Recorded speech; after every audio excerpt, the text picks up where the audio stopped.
Hello, everyone. This is Dr. Zeus again, also known as Citizen Zeus on this channel. As a citizen activist, a researcher, a former scientist, PhD in philosophy and cultural foundations of education, really investigating the subterranean passages of the human mind, human motivation, and especially as it intersects with very important topics of the world. The one that I've done a whole lot of research on is COVID-19.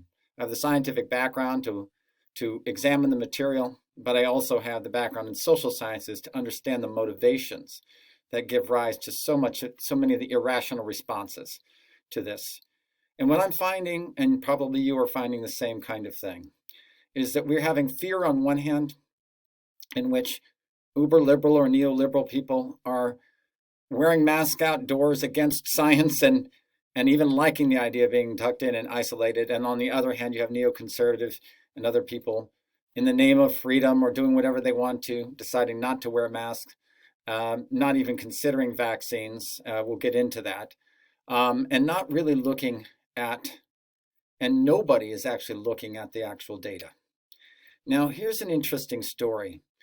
The World Health Organization, many people consider mainstream or neoliberal, nonetheless, put out a report at the basically end of February, beginning of March. Actually, they released the report on March 30th. So just within the last month or two. And almost nobody has commented on this.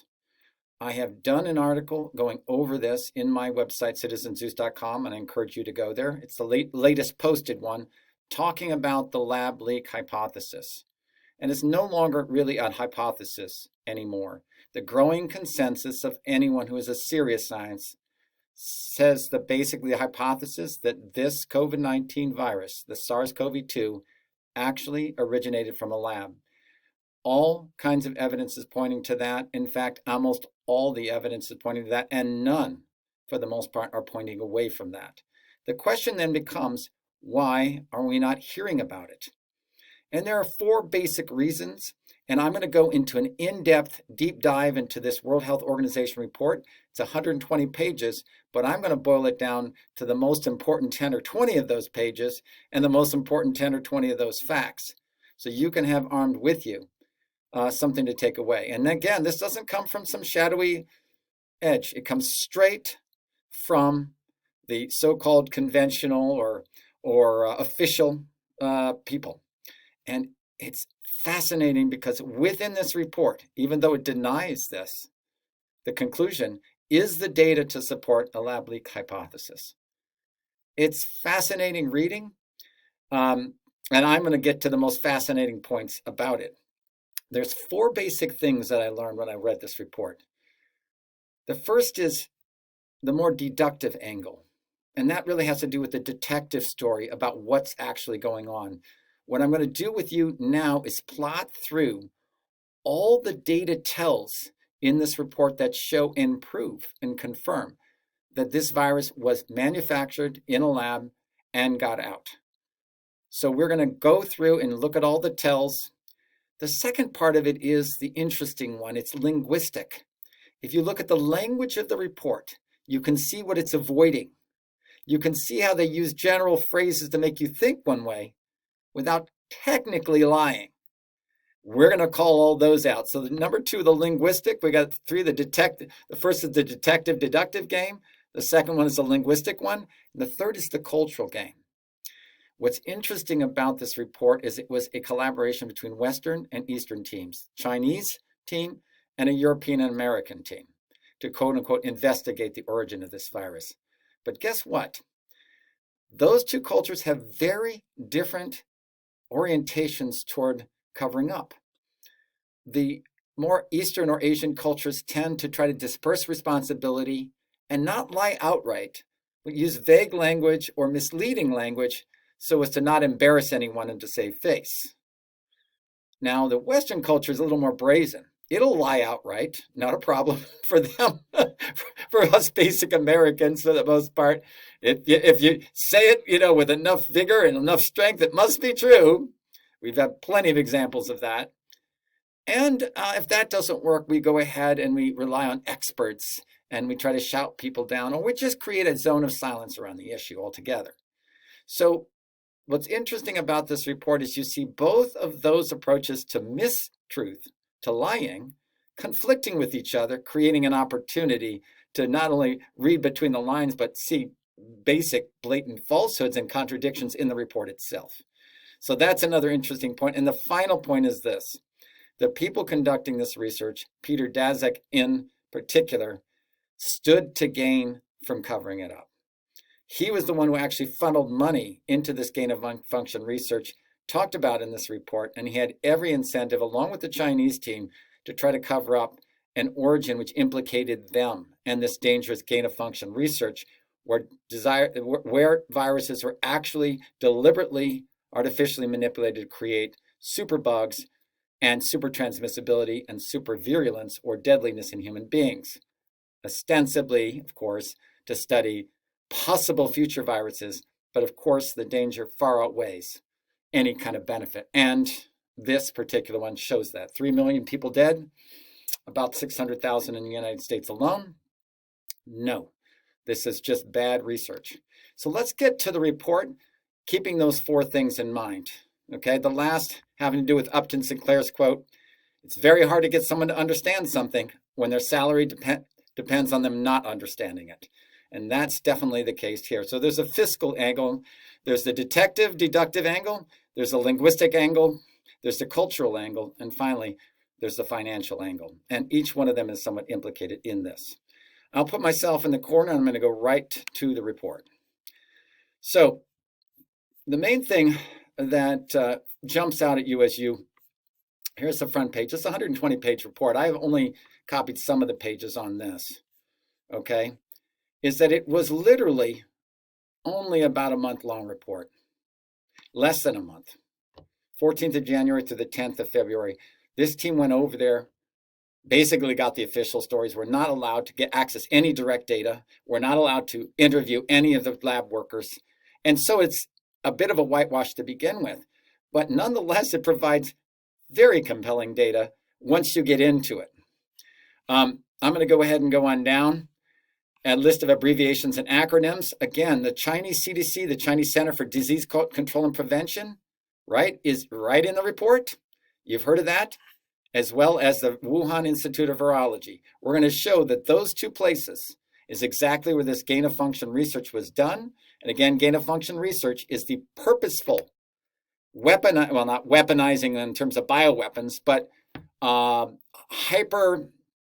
making them basically super viruses by attaching characteristics into known viruses that allow them to infect humans better, attach to humans better, replicate in humans better, basically cause us to be more sick. So those things were being done there. US was funding it, and US technology was supporting it. That's already been known, and we will see in this report that being the case. The first thing to note in the acknowledgement here, they did work with 2 teams. Again, like I said, there was no access and no auditing of any actual data and no real interviews. What's also interesting in here is that the US team was basically mostly represented by this British zoologist who is headquartered in the Eco Alliance, which was the organization that funded this, that funneled funding from the National Institutes of Health into this dangerous research and into the Chinese research in the Wuhan Institute of Virology. Dr. Fauci, in just today, was denying this in a congressional hearing when put under the grill by Rand Paul. He was simply lying.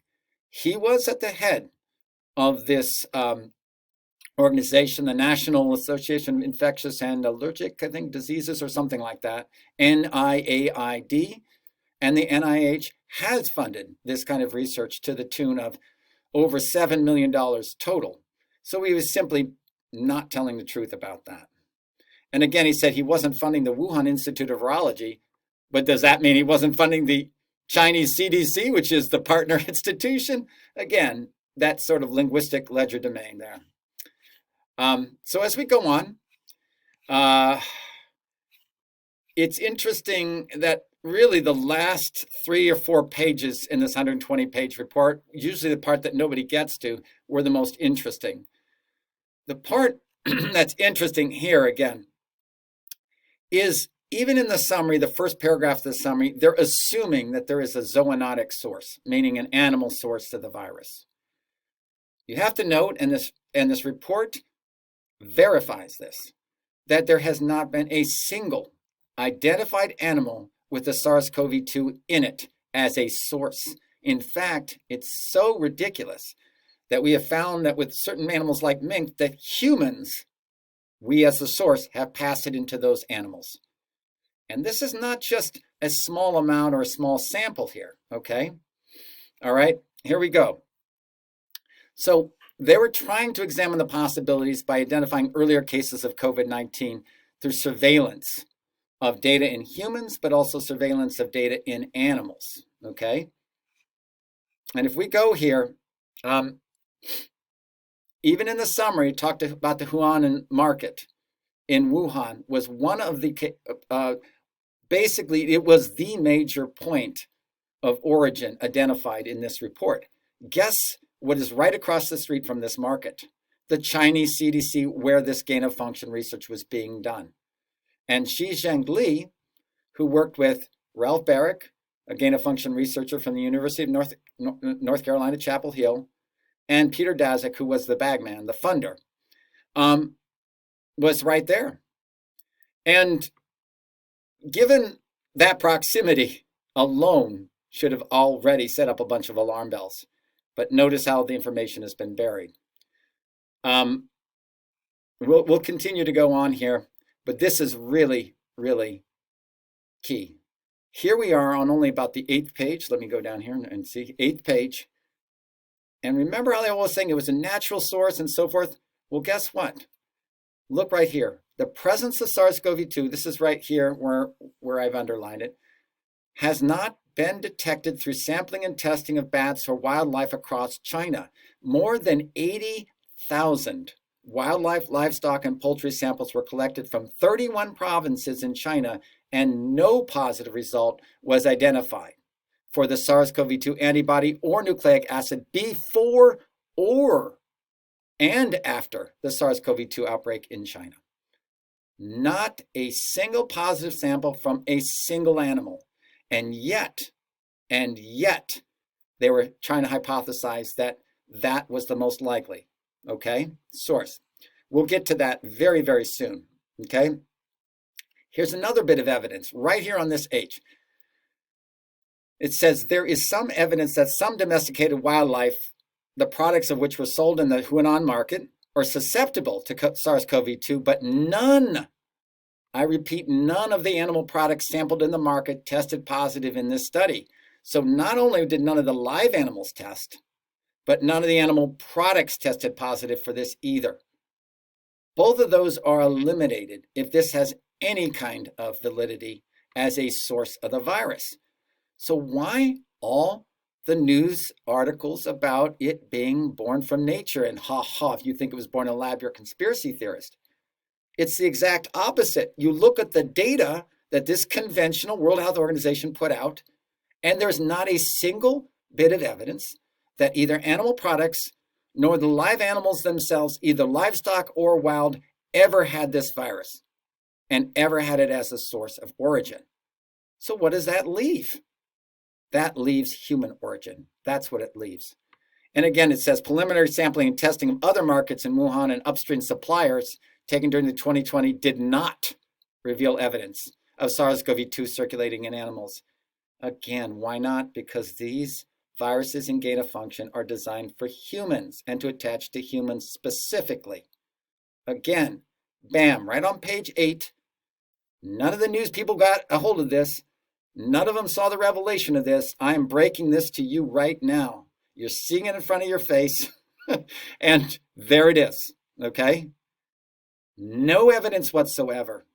None for animal products, none for wild or domesticated animals, even though 80,000 samples were taken from more than 31 provinces in China, okay?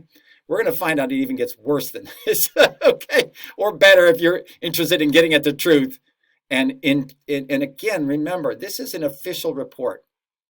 I'm not trying to scour for any kind of interesting secret information. This is all out. But the fact is that most journalists do not have the patience or the training to look through these reports.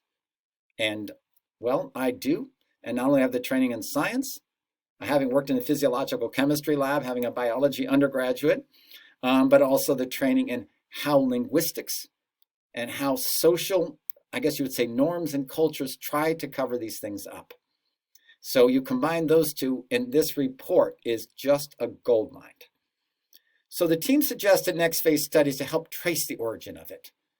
Okay, next phase studies as in, how about give us the data, China? How about give us access to the lab workers?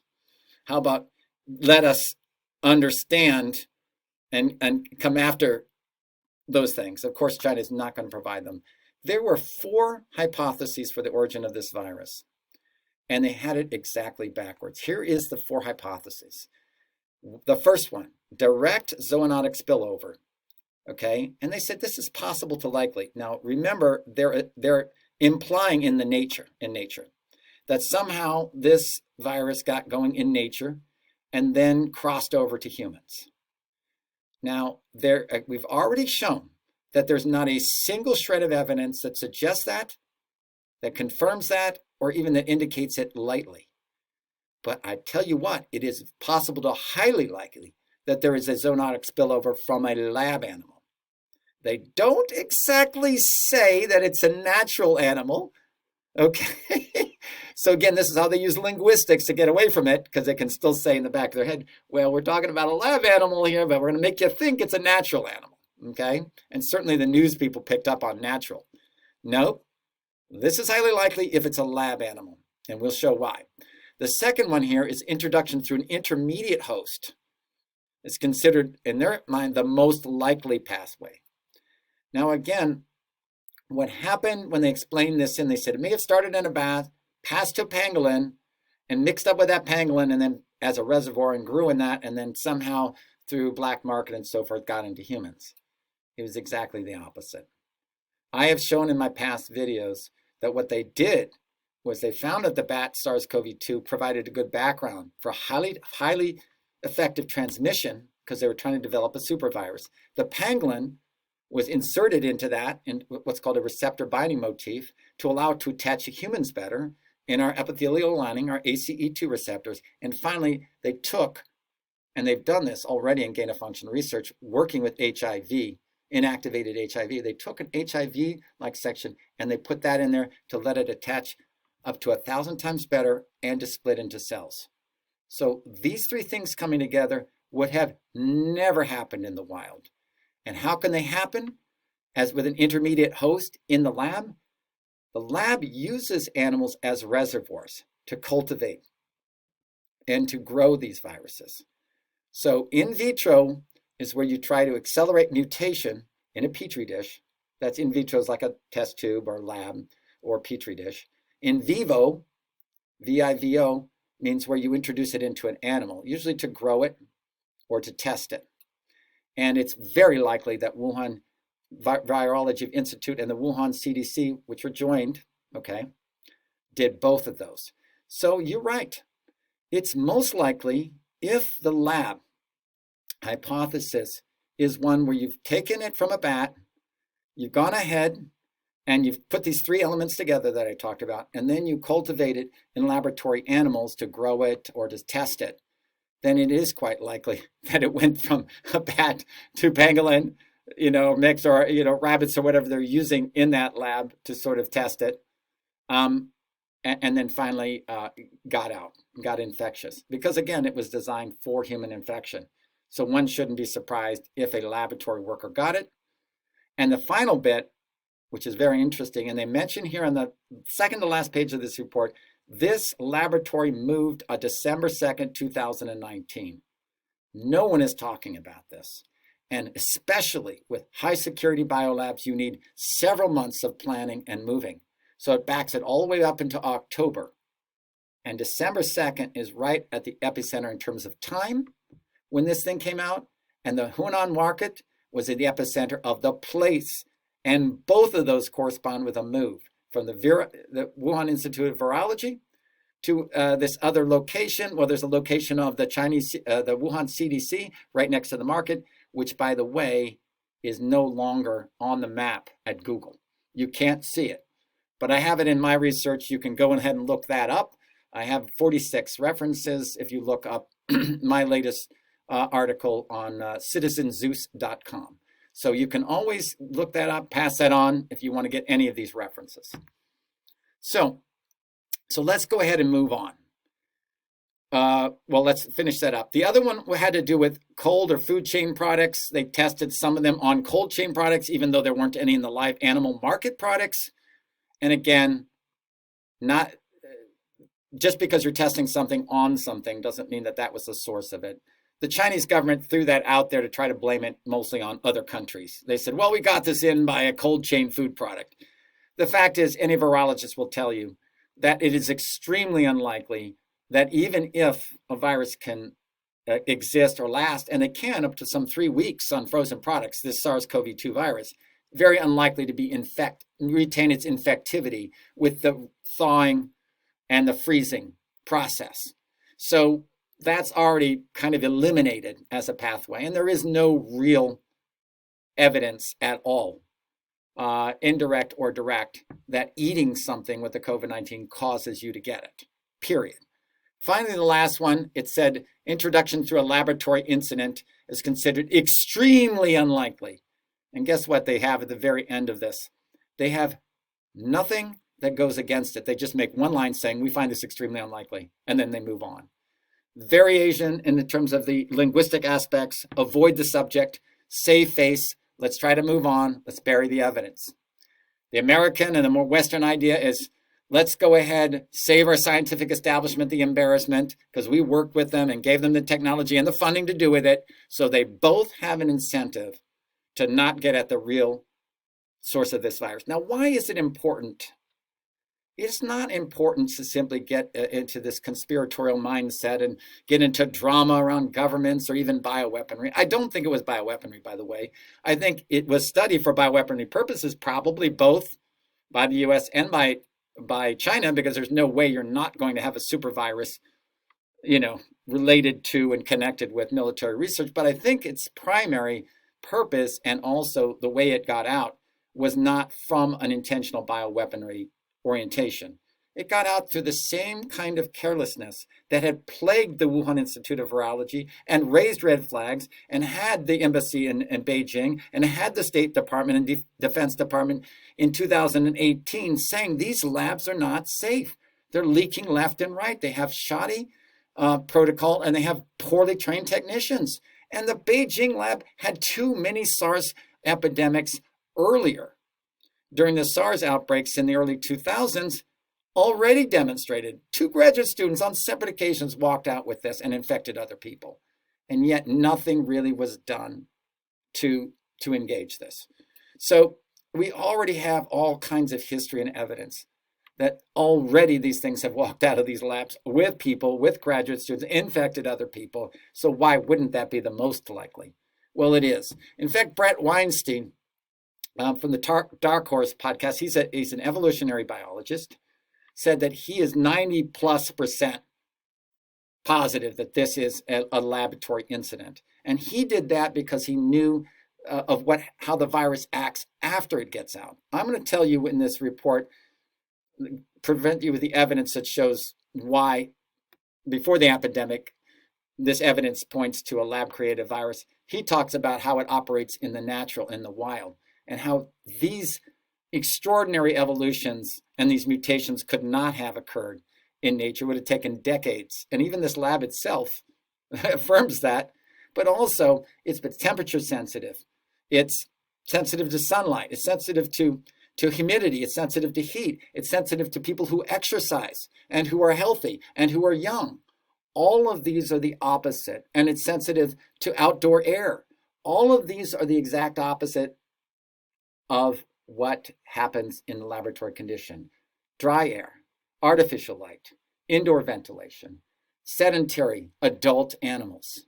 So when we look at it, how this, and the most important one, and this was in a Dagan article, he's a genomicist who's written a great, and you can look that up again on my investigative piece on this on my website, citizenzeus.com. But he showed that temperature sensitivity was a dead giveaway for laboratory manipulation. This SARS-CoV-2 is temperature sensitive. So again, another bit of evidence that this has a laboratory creation. And again, why is this important? Because when it comes to our own health and proper defenses, instead of just scrambling madly and blindly to a vaccine, being able to investigate the ways in which we can take apart an artificial virus through natural mechanisms becomes an extraordinarily important way to deal with any future pandemic. That's why this is so important. And what we find is that, luckily, we're not nearly as smart as Mother Nature and her 4.5 billion years of wisdom. She tends to kick out what we produce.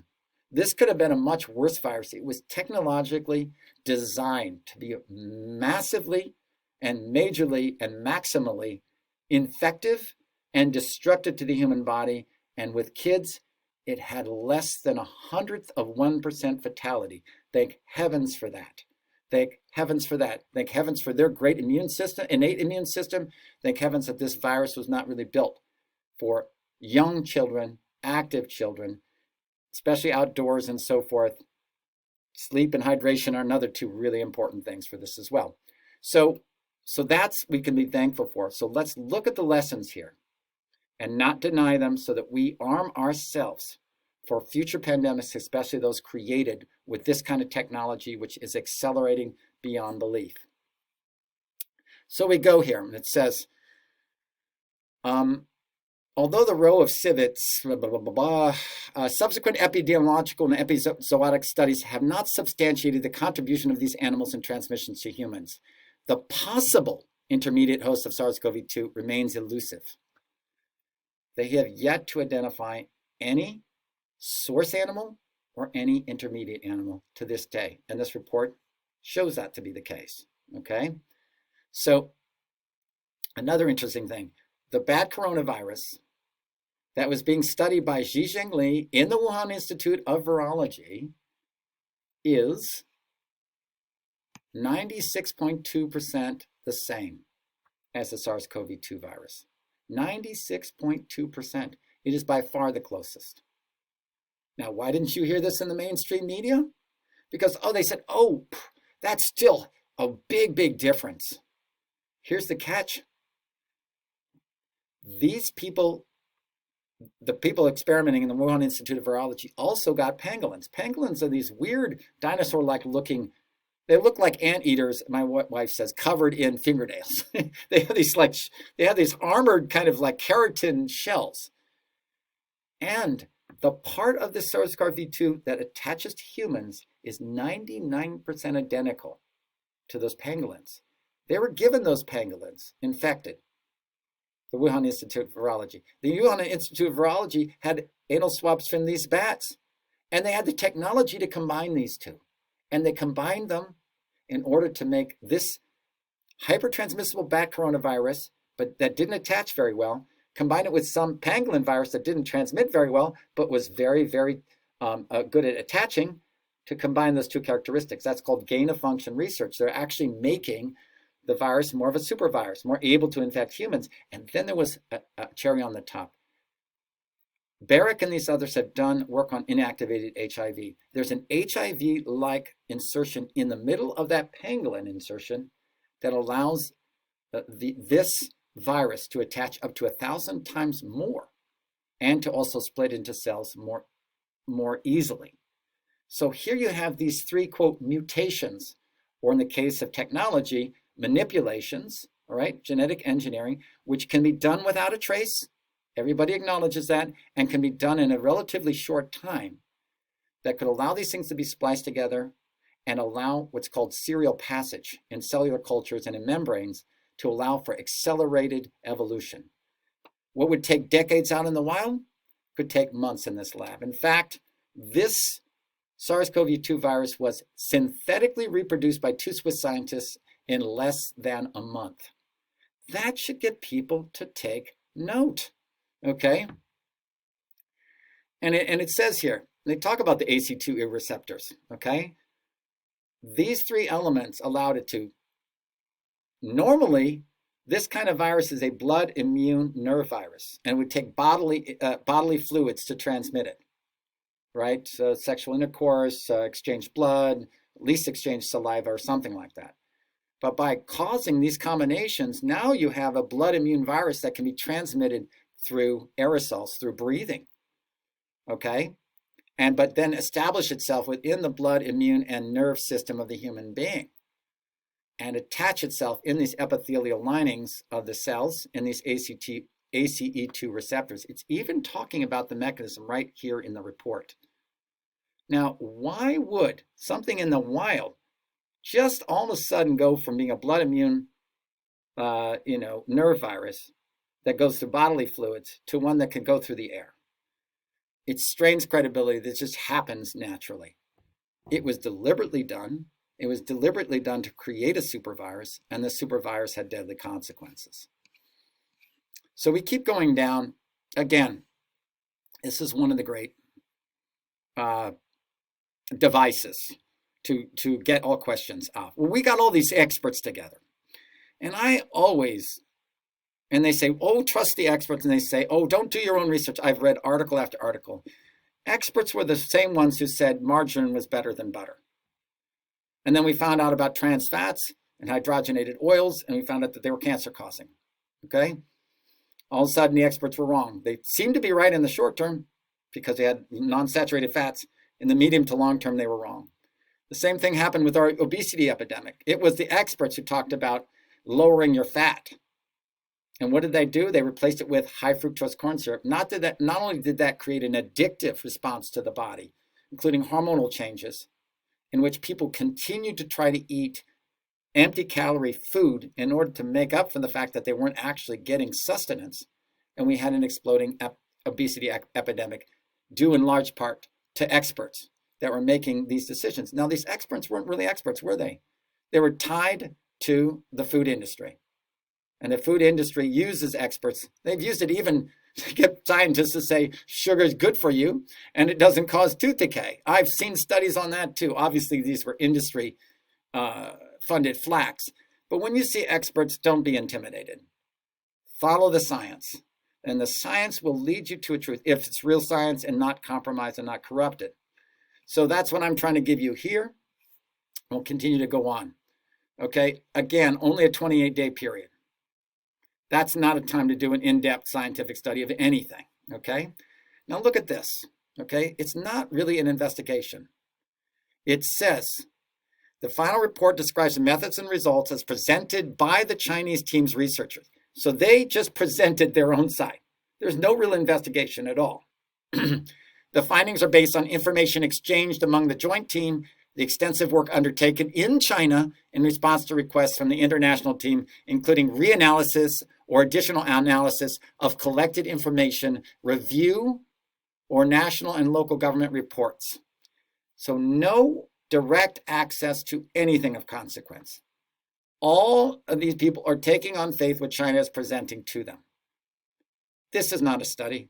This is not an investigation. There is no scientific study in the world that can consider itself scientific if it doesn't actually look at the data, if you can't actually interrogate the sources, if you can't, if you can't interview the actual lab workers and so forth. And none of that was available. You can see that in with references in my citizenzeus.com report, talking about it's the lab. The WHO report unintentionally supports the lab leak hypothesis.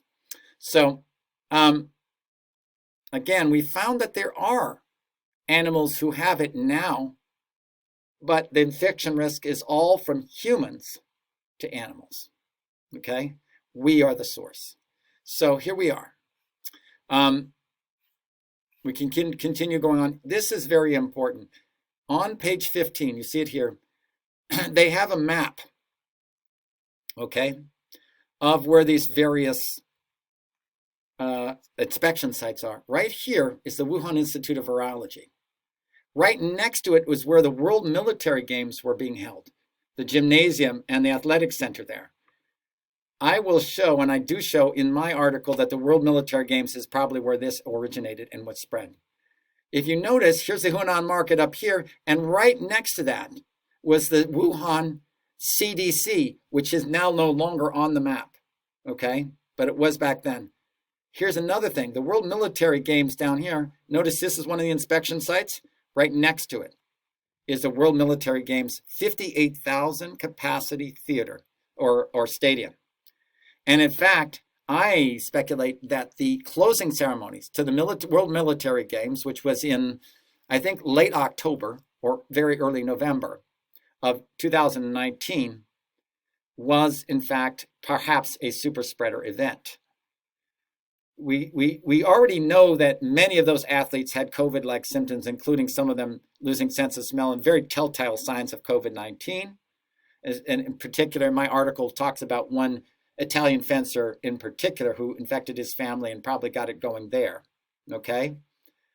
That, again, was happening in the very same space, in the very same time. And here's the other part. The lab was being moved from here, I believe. This is the Wuhan Institute of Virology, okay, right over here, one of the lab inspection, over to CDC, or there was some movement between these two labs here, right where the Hunan market is. If there was improper disposal, if there was improper safety protocols in that move, and remember, it's going to take a long time to move. The official date was December 2nd, but it would have taken a lot longer, at least 2 to 3 months before that to begin moving this. You would have had hit the sweet spot for this World Military Games to have been the origin of this. And then later on, because this is also in proximity, the Hunan market. So that's where we're at. And here it is, right there in the World Health Organization report, right there with all the locations sitting right there. Okay. Again, I talk about this in my article, and you're welcome to look at that. I kind of blew the map up a little bit. You can look at it sideways. Here's the 58,000 seat World Military Games Stadium there. There's the gymnasium complex, the Wuhan Institute of Virology. Here's the Hunan market and the Wuhan CDC right across the street from it, and the list goes on.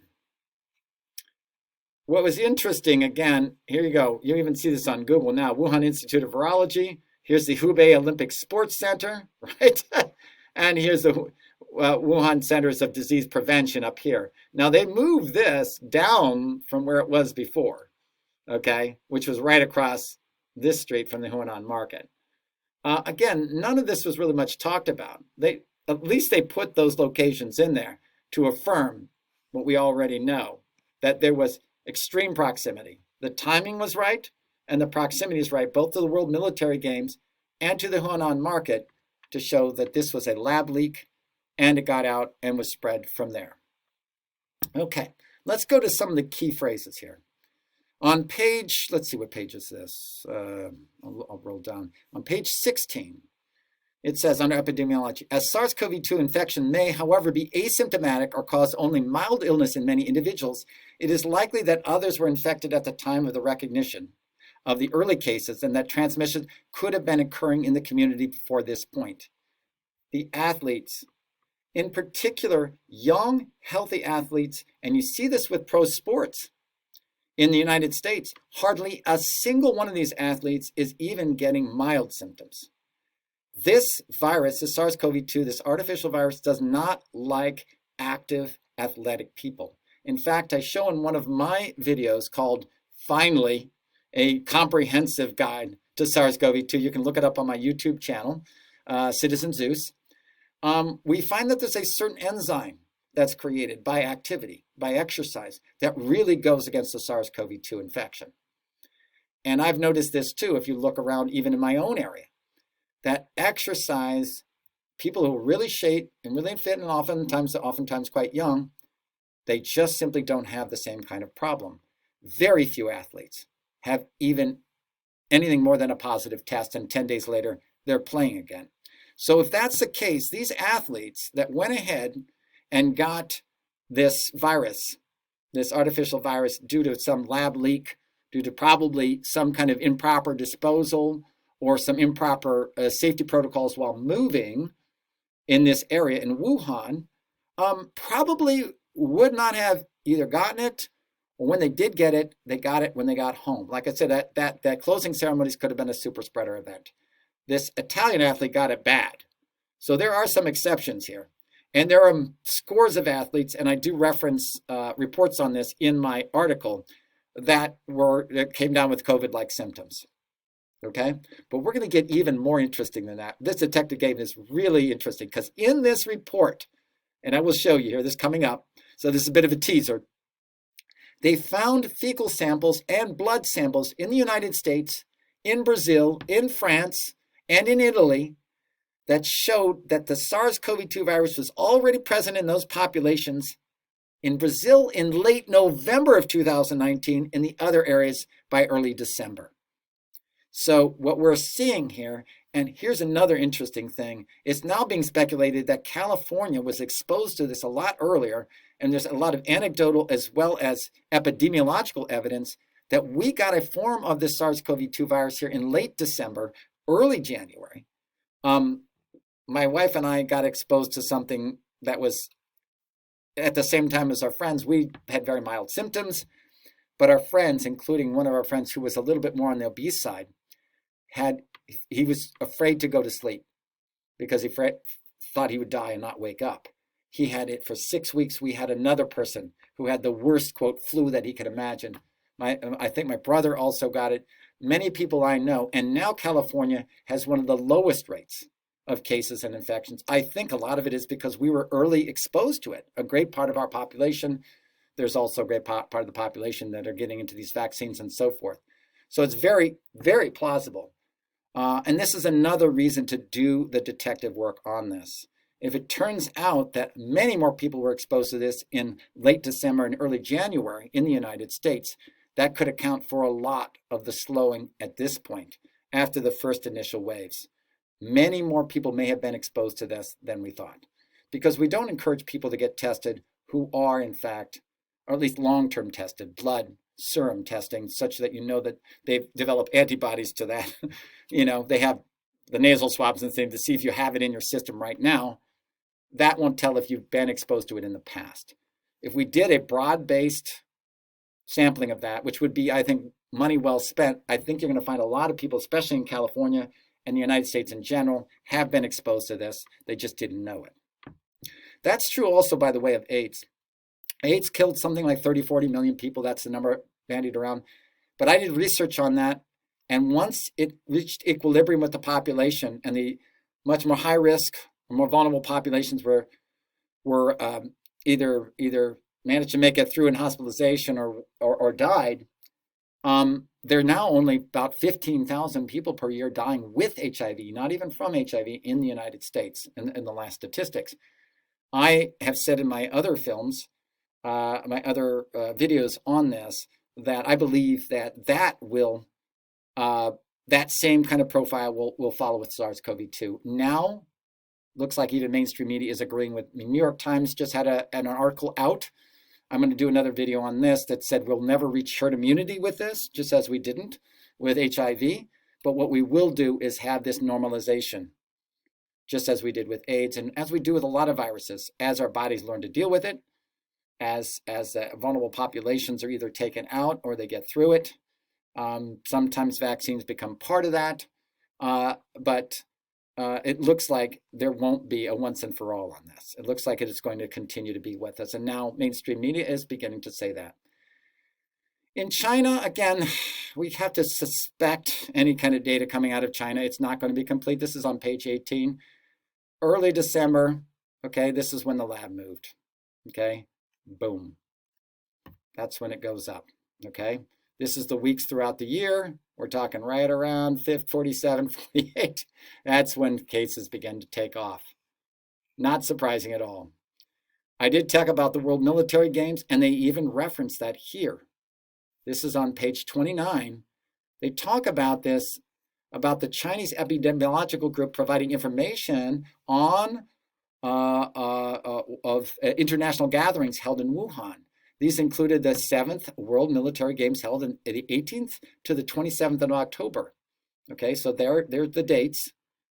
And then they said, and this is where you know that their data is completely implausible. They said, Well, with all these huge things, we only had 4 African participants who were diagnosed or treated with malaria, and a US citizen presented with gastroenteritis. These athletes, many of these athletes got these COVID-like symptoms while they were there. None of these have been reported. And this even included a bridge championship as well as the World Military Games. So you know, and you have evidence here that China is withholding evidence or burying evidence. Though they do still manage to include it in the report.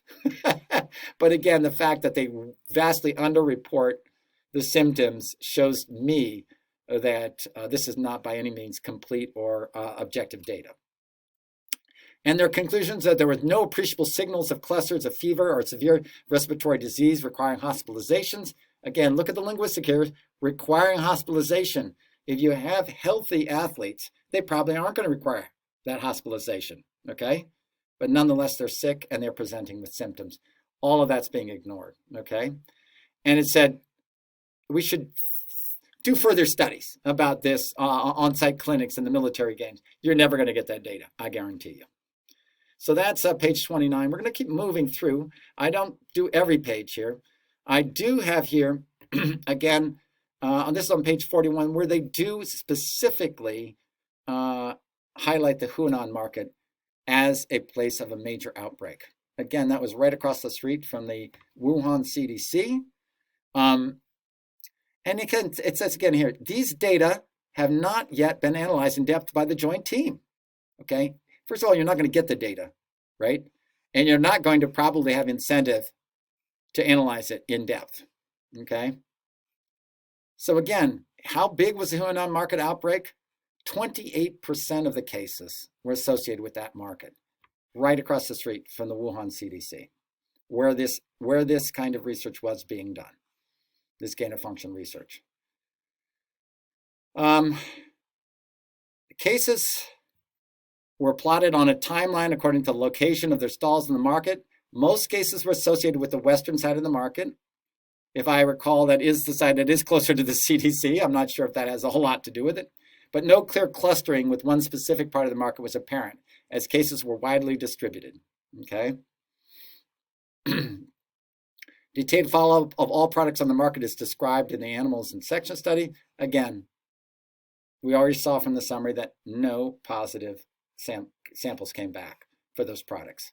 So that can be eliminated as a source. They talk about an example of a woman who was at the market and gave it to her husband, and that's where mainly the transmission of this disease came from at home, believe it or not, in those tight quarters, okay? Here is the part that is just gobsmacking. This is right here in the report. And I encourage you to download this report. If you look at my citizenzeus.com investigative piece, I have the link to this paper. You can go to that. But here it says evidence for the early occurrence of SARS-CoV-2 from other studies. Right on this page, it's showing you those things that I just showed you. The first positive sewage sample in northern Italy was in mid-December of 2019, using a sewage testing protocol with a PCR, with a nested PCR test. Okay. All right. In Brazil, let's see here. Reported reactivity. Woman sampled in November 2019. She tested negative but was serologically positive. Okay. Another serological survey among participants in a lung cancer screening program described finding a few persons with neutralizing antibodies, that's your innate immune response, first, as early as October of 2019. This is right here in the report. You didn't hear any about this in the news, did you? And then in France, they're taking various samples from students, from patients, in late December, was identified positive. A separate serological study found evidence of significant increase in prevalence of neutralizing antibodies in mid-December, suggesting considerable early circulation of the virus. In Brazil, testing of sewage by this RT-PCR method yielded SARS-CoV-2 positive results in samples collected in November of 2019. So yes, it's looking more and more like all evidence is pointing to the World Military Games as the source, and to the Wuhan Institute of Virology and the Wuhan CDC, and the move, and probably poorly orchestrated move and poor disposal of the workings of this that created essentially the source of this outbreak and the distribution of this around the world from the get-go. Again, let's just say it right here again. This is in the US, okay? Archived donated blood samples collected between the 13th of December and the 17th of January 2019 to 2020 from 9 states identified 106 positive samples, suggesting that the SARS-CoV-2 might have been introduced into the United States of America before the first identified case. Okay, this is in the report. This is on page 82 of the report. No one is telling, this is bombshell stuff, people. It's showing you scientific, empirical, concrete proof that this virus was in the United States, Italy, France, in October, and certainly by November, and definitely by December. Okay? And you're not hearing anything about it. It's being covered up. You have to understand, in the United States in particular, the pharmaceutical industry spends on the order of $300 million in lobbying. And they make billions and billions, maybe even trillions if you added everything up, okay? And here they have the biggest, most profitable growing market in the world, which is vaccines and immunizations, okay? They are not disposed in any way to be transparent about this. Anything that keeps the cash cow going, they're going to do. Anything that puts blame on research by Big Pharma or United States government working in tune with Big Pharma is probably going to be buried. And that's not some conspiracy. That's just a business plan, okay? But don't be overwhelmed by the silence, by the covering up, or by the conspiracy theorists on one hand who are poorly informed. This doesn't have to be a conspiracy. It can simply be arrogance, ambition, embarrassment, cover-up, profit, and whatever else you want to throw in there. Power probably works in there too. The only way to cut through these is not to get distracted by all the bells and whistles and the laser pointers going everywhere. Stay focused, go right at the data, and this report is still the single best source of anything that I've seen that proves not only this virus had a man-made origin, but also what this particular virus and what this particular report, along with all the scientific studies that I've also reviewed, can show us about not only how to beat this virus, but how to beat any natural virus and how to maintain the best health and best equilibrium with any kind of bacteria or virus we come into tune with. We cannot continue to rely on experts and technology to save us. We have now got to develop a fulsome, healthful approach to this and a mindful approach to this. And this is what I'm dedicated to. This is why I'm putting this video out here. Okay, so we've already talked about this 96.2 similarity to the bat coronavirus worked on by Zhizheng Li. Zhizheng Li was a Chinese researcher in the Wuhan Institute of Virology who worked with Ralph Barrick, who was the gain-of-function researcher, the preeminent gain-of-function researcher at the University of North Carolina, Chapel Hill. He worked hand in hand with Zhizheng Li to develop a whole array of hyper-accelerated gain-of-function techniques to make superviruses much more effective to human beings. I will do a separate one on the Yuri Dagan paper where we'll go into really big depth. Those are the two main people, and the third main person is Peter Daszak, who was on this team, compromising it from the start. I talk about that in my as well. He was the bagman. He was the one that secured the funding. He's the one that went ahead and approved and essentially promoted all of this work. So now this is the important. This is the HIVlike insertion. In addition, the SARS-CoV-2 had, remember we had the SARS-CoV-2 background from the backbone from the bat, and then we had the pangolin receptor binding motif. Then there was this HIV-like mutation, and it talks about it right here. It says, in addition, the SARS-CoV-2 has a unique insertion of 4 amino acids between the S1 and S2 domains of the spike protein, which creates a cleavage site for the furin enzyme, which creates an additional function of cleaving into a cell to go ahead and replicate. This furin cleavage site is not present in most other beta coronaviruses. That is evidence this is not natural. Of course, they don't say that, and it may increase the efficiency of virus infection of cells. Here we have it. Again, this is on page 83, right? Right there. Right there. It's just, and then it says this provides evidence that such insertion events occur naturally in animals. What? No, not at all. They just go ahead and say that, okay? They say, well, you know, other kinds of amino acids have sometimes inserted themselves in here in the natural process. Now we go down here. The pangolin COVID GDC was 100%, 98.6, 97.8, and 90.7 amino acid identity with the SARS-CoV-2. 100%. Okay? So they're saying it right here in the report. Here's the data. 100% identical. That section of the pangolin, 100% identical with the SARS-CoV-2 virus. If you put all three of those together, that HIV-like insertion, the pangolin, and the bat coronavirus, you have yourself something that is basically identical to the SARS-CoV-2. And if there needed to be anything that was off, a few of the missing amino acids and so forth could easily have been tailored in any kind of accelerated serial passage through cell cultures and cell membranes. Could be accelerated and mutated through that. And again, I have to stress this, this can be done without leaving a trace. You cannot, and I can stress this again, cannot tell the difference between a manipulation of the genome, now that we have very sophisticated technology around this, and one that occurred naturally.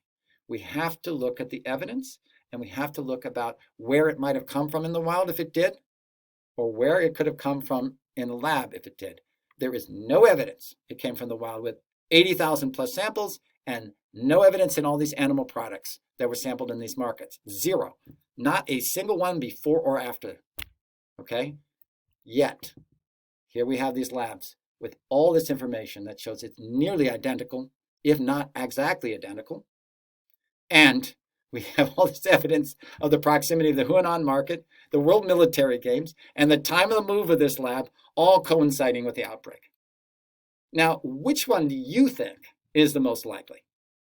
What do you think is overwhelmingly the most likely? One that has literally not a single thing with 80,000 samples and nothing before or after on animal products?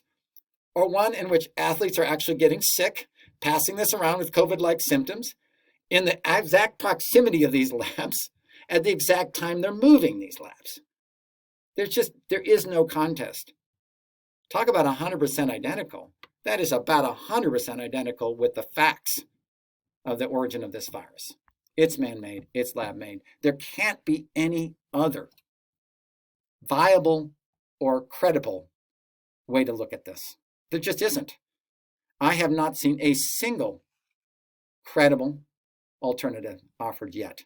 They threw this stuff at the media to give it some red meat. Oh, it came through pangolin. Oh, it came through, I don't know, it came through this bat and this and that, and it jumped over. And yet not a single bat, not a single pangolin, it goes on, was ever tested with SARS-CoV-2. None. And the only animals that ever were tested were those that got it from human beings. Period. This report confirms that. Every report you hear should be screaming that. But it's not. Because it's trying to hide the fact that we created this. It's trying to save face for the Chinese and the Americans who funded and gave the technology to the Chinese, and to preserve the power structure of big pharma and so forth. Now, I am not for vaccines or against vaccines. I think vaccines have some problematic aspects. I talk about it in some of my videos. They can damage, especially with young kids, the development of innate immunity, and they can sometimes replace or discoordinate it. And it can be a concern in older people too, but less so usually because their innate immune system is already down and their immune system are already developed. So these have actual imports with policy and with the decisions we make as parents and as citizens in our culture.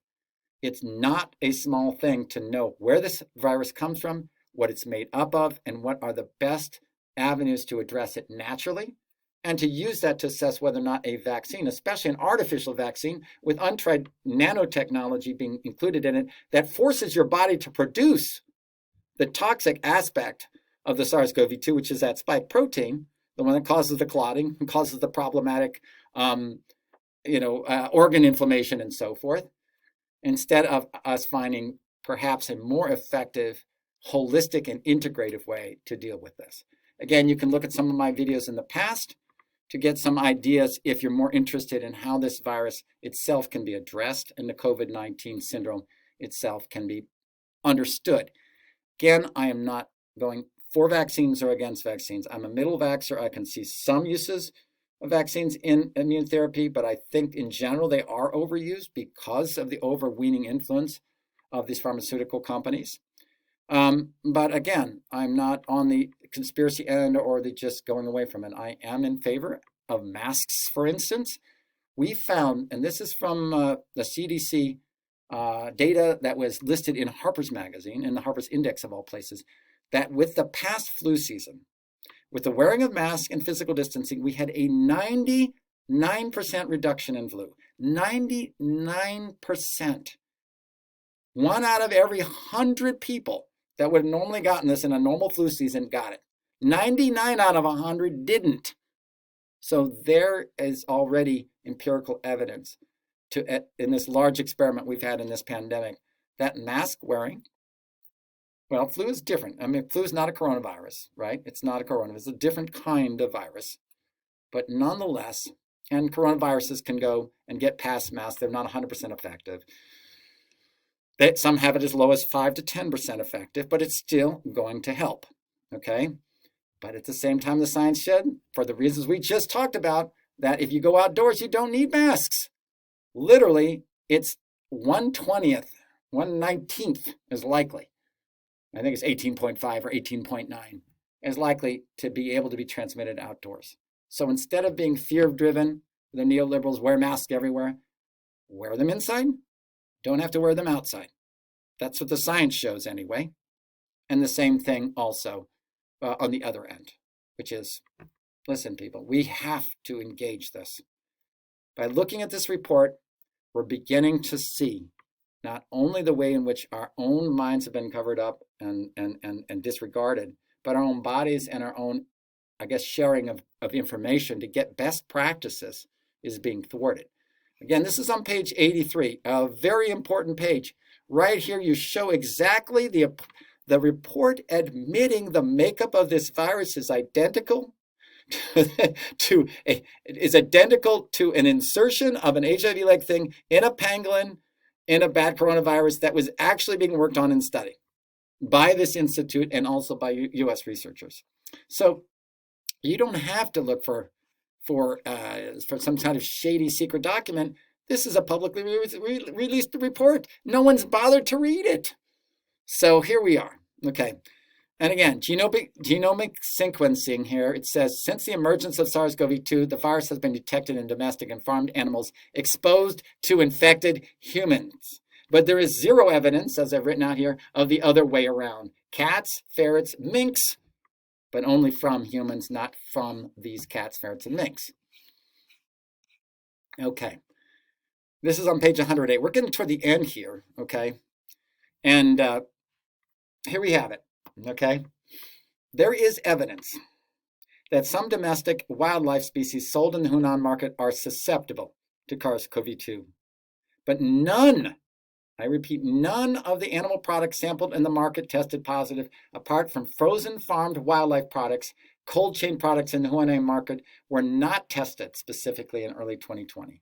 So none of the live ones. They did find some positive samples on frozen stuff, but that could be from handling of humans, and would most likely be from those handling of humans. So here we have it. Again, step number 4. This did not reveal evidence of SARS-CoV-2 circulating in animals. Over and over again, nothing. came from animals. Sample and testing of 38,515 livestock and poultry, and 41,696 wild animal samples from 31 provinces in China resulted in, I repeat, no positive SARS-CoV-2 antibody or nucleic acid tests. And yet, those tests were positive in Italy, in Brazil, France, United States, among others, in as early as October, November, early to mid-December of 2019. So again, guys, you have positive empirical proof that humans had been infected worldwide as early as October and November of 2019, okay, which puts a lie to the whole story that the China was trying to tell, and zero evidence of animals, live animals, domestic or wild, or any animal products, fresh animal products. And the only ones that were found were on frozen meat products handled by human beings. So again, it doesn't take a genius to figure that out. Now, really all the most powerful stuff happens in this last few pages, okay? Here's page 112. They get in, finally, in the last few pages, they get into their hypotheses, okay? They talk about direct zoonotic transmission. That goes from a natural animal, assumed natural animal, into a human being, okay? They talk about the need of adaptation of the virus to humans, okay? And again, how could you have something happen in the wild with these, what would require simultaneous coincident mutations, along with the bat, the coronavirus, and this HIV-like mutation, and that would have to happen almost instantaneously. What are the chances of that happening in nature all by itself? And producing a virus that can't handle nature, right? Can't handle fresh air, can't handle anything that's natural. I mean, we talk about typhoid and all these that are in these moist, warm environments, and that's why we have to worry when we go to these tropical environments. And here's a virus adapted to the exact opposite. Dry air, room temperature. It's heat sensitive. I don't think that that's a natural virus. It just doesn't pass, not only the smell test, it doesn't pass the test. So here we go. Again, they're trying to bang this out. They have these fancy graphs, okay? But basically say, right, the RAT and the pangolin coronavirus do bind to the ACE2. So there was some aspect of the original bat coronavirus that did. The pangolin really helped it happen a lot more, okay? And they said, although the fit is not optimal, guys, it's pretty darn better than it was, okay? So it doesn't have to be optimal. Again, this is where they're using language to try to distract you. Be very careful of this. Antibodies to bat coronavirus proteins have been found in humans with close contact to bats. So what? That's irrelevant. What they're trying to do in here is distract. They're trying to put the seed of the idea in your mind that because humans have had close contact with bats, have developed some coronavirus proteins or antibodies, there is no evidence that any human being was exposed to a bat here. Okay, they're distracting it with irrelevant information. Arguments against this. Okay, here it is. Arguments against that. There would take several decades of evolutionary space between the viruses to get that kind of configuration. They admit it, right? You know, it says, although many beta coronavirus sequences have been found in the range of bats, isolation of viruses from them is rare, and only a few of the identified full genomes have human ACE2 binding properties. So there are very few of these bat coronaviruses that could bind at all to ACE2 receptors, and none that have this designed ability to attach nearly as well. Okay, so that's the issue. It would have taken decades. They admit it. That decade is not there. Okay, those decades are not there. In addition, the link with and focus on bats may be spurious, as far less sampling has been done with other animal species. Again, irrelevant for the most part. Okay. Despite consumption of bat and other wild animal meats in some countries, there is, again, no evidence for transmission of coronaviruses from such encounters, and the traceback investigation found no evidence for the presence of bats or pangolins or their products in the market. They weren't even being sold in the market. Who went on market? None. So not only did nothing test positive, but the products themselves weren't even being sold in the market. What should that tell you? Okay. And let's go to their second one, okay? This is where it went through a reservoir, right? Okay. The closest related viruses have been found in bats. The evolutionary distance between these bat viruses and SARS-CoV-2 is estimated to be several decades. That's what it said again. Suggesting a missing link. Well, what's this missing link? If it took several decades to have this happen in the wild, the missing link is the frickin' lab that can make it happen in several months through accelerated evolutionary techniques, through serial passage in lab, in vitro, which is in the test tubes and petri dishes, and in vivo, which is in the reservoir of an animal and growing it within the reservoir of an animal, or using that, okay? So highly similar viruses have been found in pangolins, suggesting cross-species transmissions from bats at least once. Suggesting, confirming? Do we have even a single example of that? No, these are just something they're speculating about. Again, what is the purpose of the speculation? With no data whatsoever to support it, it is to distract from the most clear and not almost definite conclusion, which is that this was made in a lab. So leading to complex transmission pathways. This is not complex, okay? When you start making up stories about transmission and complex pathways, then you know that the expert is BSing you. Determine what the pathway is, let us know, okay? Okay. Yes, again, infections introduced from humans rather than the other way around. Okay, that's where all the evidence is. Again, here it is again. There is no evidence of repeated introduction of early SARS-CoV-2 strains of potential animal origins into humans in China. There's no genetic or serological evidence for SARS-CoV-2 in a wide range of domestic and wild animals tested to date. The screening of major livestock species was done across the country and provided no evidence of circulation of related viruses. Of a related virus. The scale of testing in these species was such that widespread circulation is extremely unlikely. Well, they just took the wrong conclusion there. They said, well, it just means that it happened in a small space. Yeah, that space would be the space of a lab, okay? A very small space, by the way, okay? And then it got out from there. If it didn't, if it was more distributed, if it was more able to be caught by other animals, it would have proliferated through these livestock, and it would have been found in these livestock. It was not. Not a single shred of evidence in all these tens of thousands of samples. Not a single shred in any animal product. The animal products weren't even sold in the Hunan market. So, I mean, at a certain point, imagine this being a court case, and they said, well, you know, we can't find any evidence or any alibi for this person. And yes, they were at the scene of the crime. And oh, yes, they were at the time of the scene of the crime. And oh, yes, and they had all the technology and tools at the scene of the crime. But, you know, we don't have an actual, like, evidence in front of us. But wait a minute, could we actually interview the people who were at the scene? Could we actually interview this person? Could we take DNA samples from this person? Oh no, we can't do that. That's all secret. We have to go rely on the Chinese government to provide that, and they're not going to. So we're just going to head and put this report together. I mean, it gets after a while, it gets, to put it bluntly, kind of stupid. Okay, so that's where we're at right now. Here it is. Important to distinguish between contamination of cold chain products leading to a secondary outbreaks. That one was just ridiculous. Okay, yes, there were cold chain products that had SARS-CoV-2 on them, probably almost definitely from human handling. And yes, it appears that SARS-CoV-2 can last on the surfaces of cold products frozen for 3 weeks. I think that was the time tested. But guess what?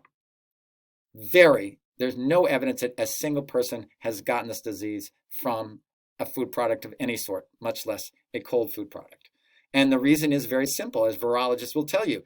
The freezing and thawing process will actually disrupt the ability of that virus to be infectious. It may live, but it doesn't have the strength, or it doesn't have the ability at that point to actually attach to humans and create and replicate in humans. So, again, distraction, linguistic distraction. Foodborne outbreaks with enteric viruses, that's the ones that go into your digestive system, are common when entering the food supply. It may lead to geographically dispersed outbreaks. That's if this is an enteric virus, you can have a wide geographical dispersion of these food viruses. Yes, if you ship into various countries and you have E. coli and meat, for example, yeah, you can get E. coli outbreaks all over because we have a global economic system. But again, not a single shred of evidence is presented that this is an enteric virus at all. In fact, everything suggests the opposite, that if you eat this SARS-CoV-2, it's gone. It's not actually going to be able to infect you. And certainly no evidence at all that any food product has caused this. So why would they cause this one likely or possible? It's theoretically possible, but I mean, how are you going to snort up your food? It just begs, it just strains the imagination how it could even happen, given what we know. And again, the arguments against this hypothesis of a foodborne virus on cold chain products is that there's no evidence of any infection of any animals, right?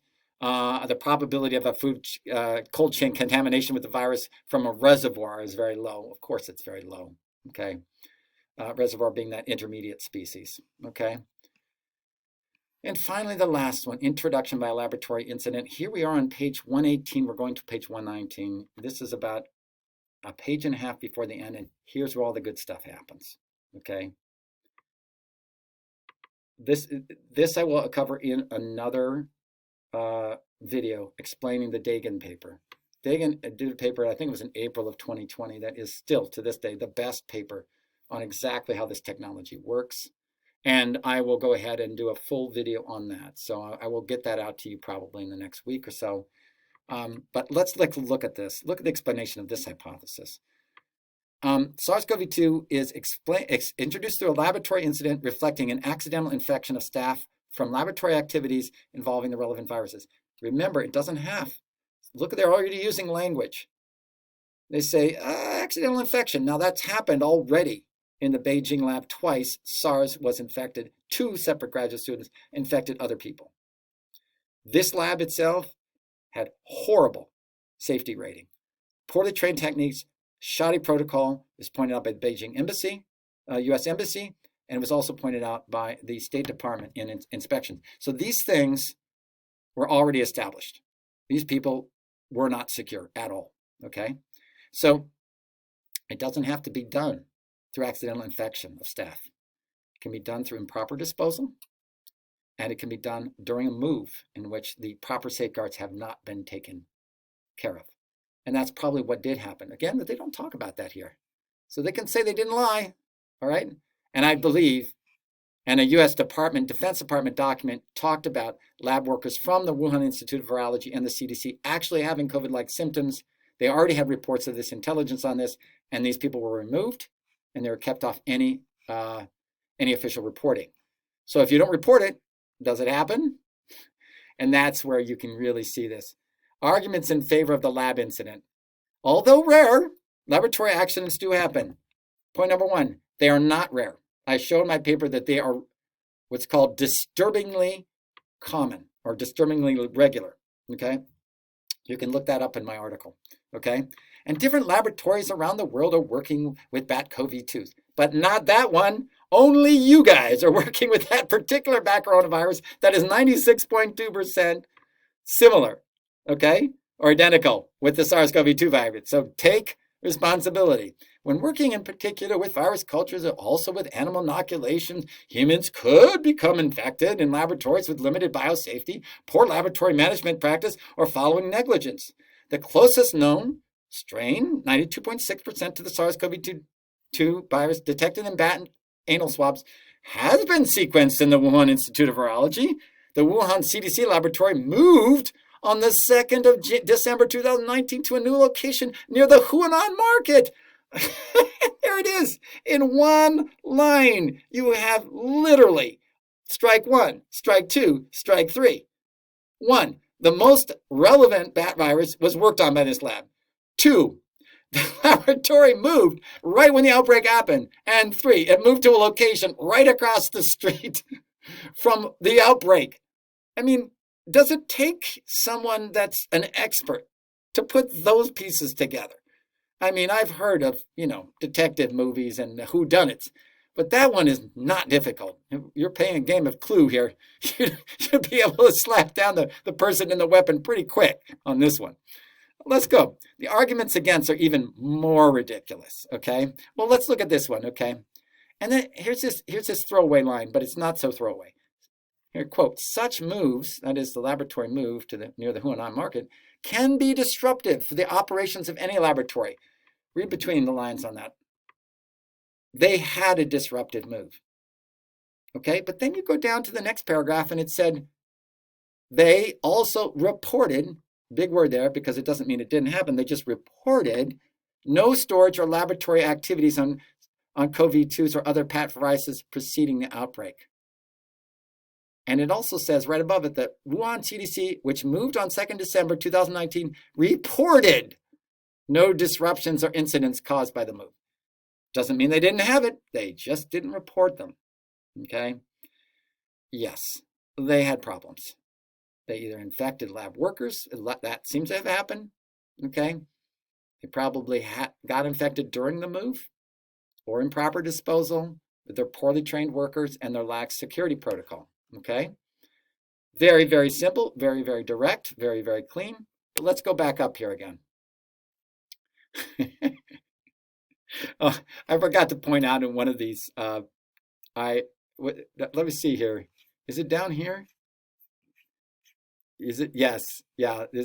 They reference in article number 3. I will have to show you about this one. It's just hilarious. I'm looking up here to see where they reference this one.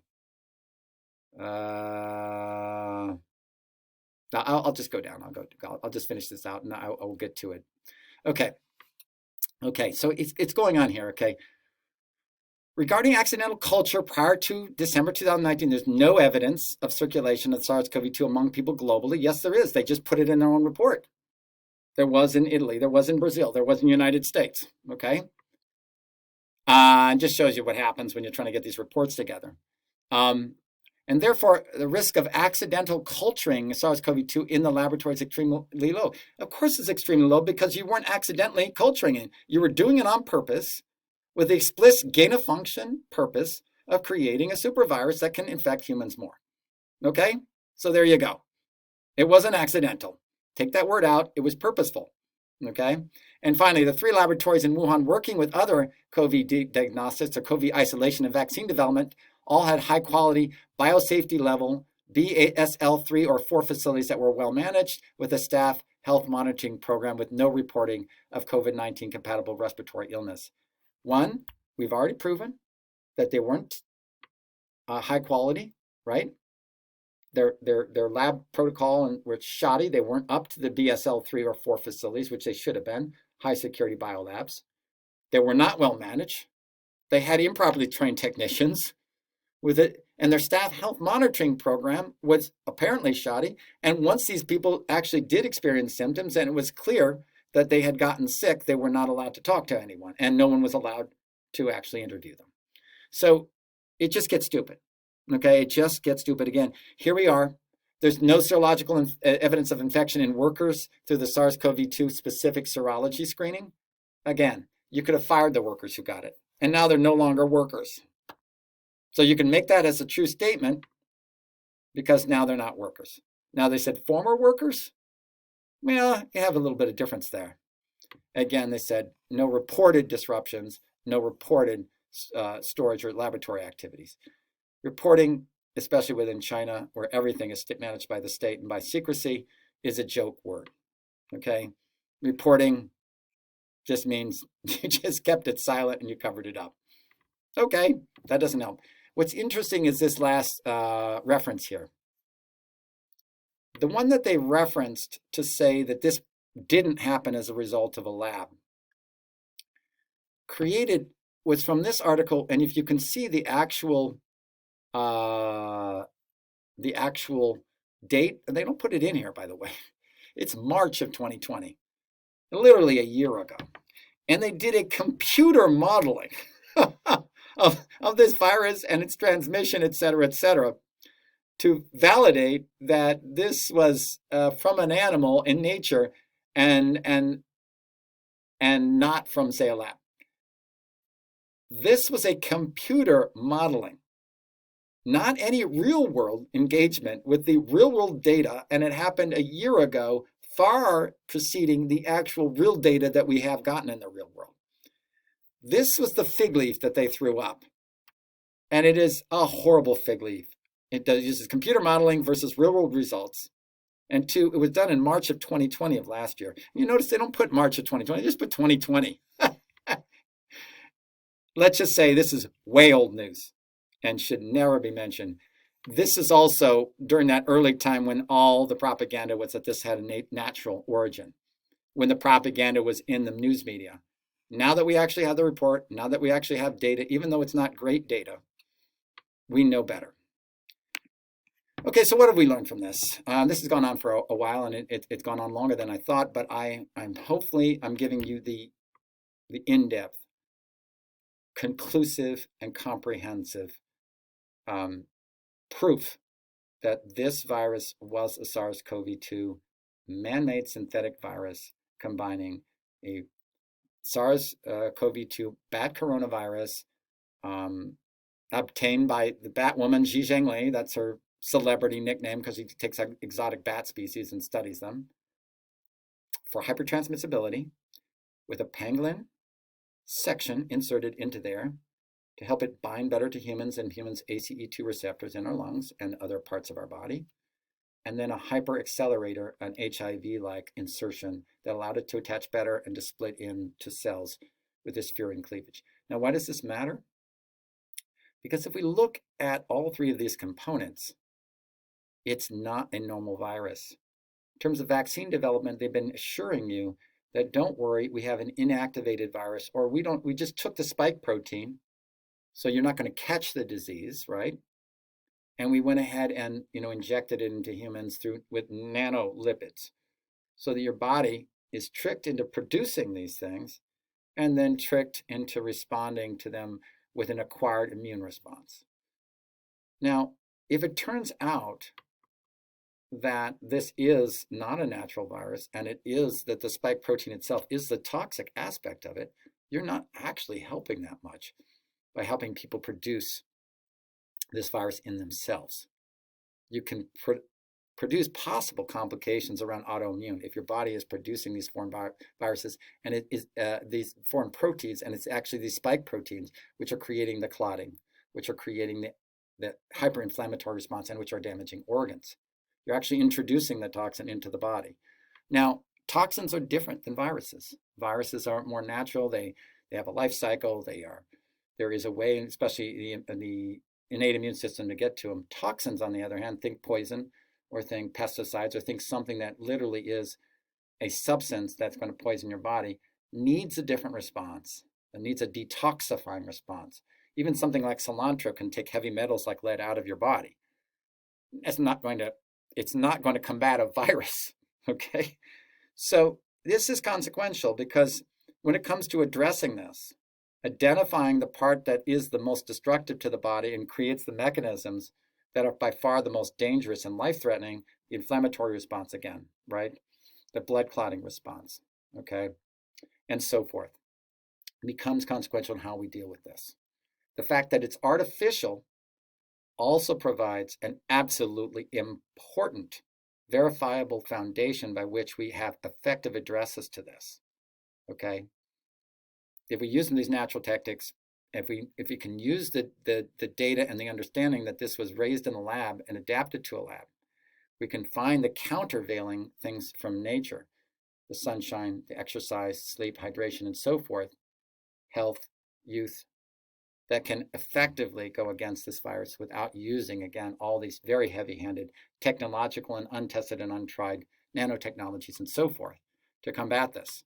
Now, I'm not suggesting pro or against vaccine in this. I have taken the middle way, and especially if you have a low innate system, an innate immune system, and you have complicating comorbid factors or underlying conditions, and you're older, you may very well want to be able to specialize your body in beating this back, because there's a potential it could become deadly for you. Again, we have to note that the CDC admits to this day that the vaccines, they're not really vaccines. They don't prevent transmission. There is no credible evidence that says that they prevent transmission or prevent you from getting this disease. What they have been shown to do is lessen the symptoms of it by creating kind of a pre-rehearsal for your body to be geared toward that if you are exposed to it. Okay, it's kind of assembled the army, if you will. Okay, but it has a cost too. Like all acquired immune, since we see this with flu vaccines, it can diminish your innate immune response, your holistic, generalized primary response, which is the one you really want to have in tune to handle any virus that comes in. Really, vaccines are the most important when you're going into a very different environment, like a tropical area, where your biome and your genetics and your lifestyle do not prepare you to handle that exotic new challenge. Okay, so again, I'm not anti-vax in that. You have to be able to assess what you're up against, okay, or what you're dealing with, okay. And when I had my son, we did that middle vax way. We took selective vaccines. We used seroselective and an alternative vaccine schedule. We found the ones that had the least amount of toxic adjuvants in them. We found we got rid of the ones that were not essential, that were just about discomfort, and looked at the ones that were truly deadly. We did not do the hepatitis B one when he was a newborn, which is just insane, okay? We actually looked at the evidence of where these viruses came from, where they're going to go, what the risks were, and we use that to guide our decision making. I invite you to do the same, and whenever you're presented with these scientific works, please, please, please don't be intimidated by them. Help to break them down. Trust your instincts and intuitions. Don't be pulled into a fear, hysteria, neoliberal direction or an ignorance. Just say no. Neoconservative. Stay not moderate, but truthful. Stay practical. Begin to bring the things together, develop best practices, and use truth and science and verification as your guide when you go into these things. Adapt them to your own particular body and your health and your decision making and your values, and find a way to use that to give you the best chance going forward, no matter what the situation or challenge. That way, this includes everyone across the political spectrums, across the economic spectrums, across spiritual and moral and value perspectives. This is a better way to go, and this is why I put this video out. So again, I'm glad that I appreciate you taking the time to do this, to look through this. But this is more than just reviewing a paper. It's reviewing our lives and our society where we stand right now.